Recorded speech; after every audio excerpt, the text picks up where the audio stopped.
Sein ou biberon? En France, la question se pose. Selon une étude de l'Institut national de veille sanitaire parue en 2012, seuls 69% des femmes allaitent leur bébé à la maternité. Mais un mois plus tard, elles ne sont plus que 54% à donner le sein. Des chiffres qui font de la France un des plus mauvais élèves européens en matière d'allaitement. Dans les pays du nord de l'Europe, dans les pays scandinaves, on dépasse les 95% d'allaitement à la maternité. En Norvège, c'est 98%. Elles sont encore 96% à allaiter un mois après, au moment des 1 mois des enfants. Dans les autres pays d'Europe, on est un peu en dessous, mais c'est vrai que dans la plupart des pays autour de la France, on est autour de entre 75 et 80-85%. Une particularité française qui ne date pas d'hier. Pourtant, pendant des siècles, l'allaitement a fait partie du quotidien des femmes. L'allaitement, c'est une évidence. L'allaitement, c'est finalement ce à quoi ont accès toutes les mères. Le sein se donne en public. Le sein, il n'y a pas cette pudeur parfois qu'on peut trouver aujourd'hui et qui rebute la mère. Mais dès la fin du Moyen-Âge, certaines mères n'allaitent pas elles-mêmes leur bébé.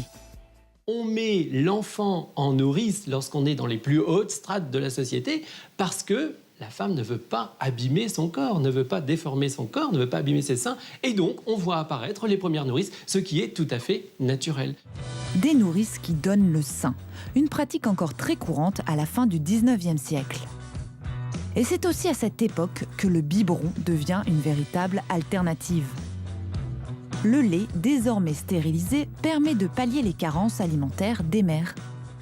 Les mères ne sont pas toujours nourries correctement et par conséquent, elles transmettent un lait qui n'a pas les vertus suffisantes, qui n'est pas suffisamment riche à leur enfant. Et donc, le biberon, c'est un moyen de compenser un lait peut-être trop pauvre, un lait absent et par conséquent, toujours dans cette idée d'avoir des enfants bien nourris.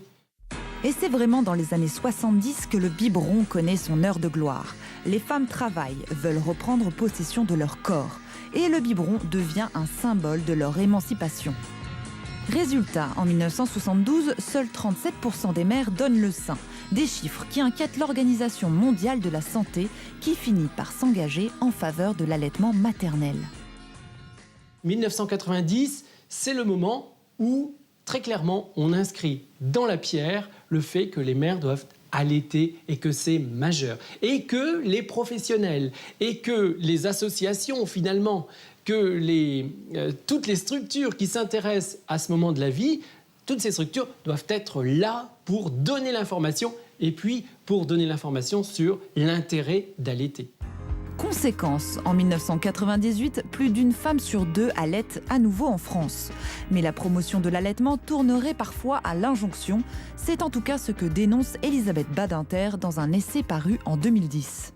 Là où je suis très en colère, c'est quand on peut laisser croire aux mères, aux jeunes mères, que donner un biberon suscitera ou provoquera de moins bons rapports avec son bébé. Ça me rend malade, parce que c'est faux, c'est archi faux. Et aujourd'hui, où en est-on de toutes ces injonctions? À Paris, la maternité des Bluets bénéficie du label Amie des bébés. Elle est donc favorable à l'allaitement, mais les mamans y ont réellement le choix. Effectivement, on sent que on peut être très très bien accompagné pour l'allaitement. On a des gens extrêmement bien formés et qui sont convaincus de tous les bienfaits de l'allaitement maternel. Mais on n'est pas du tout mal jugé si on décide de choisir le biberon.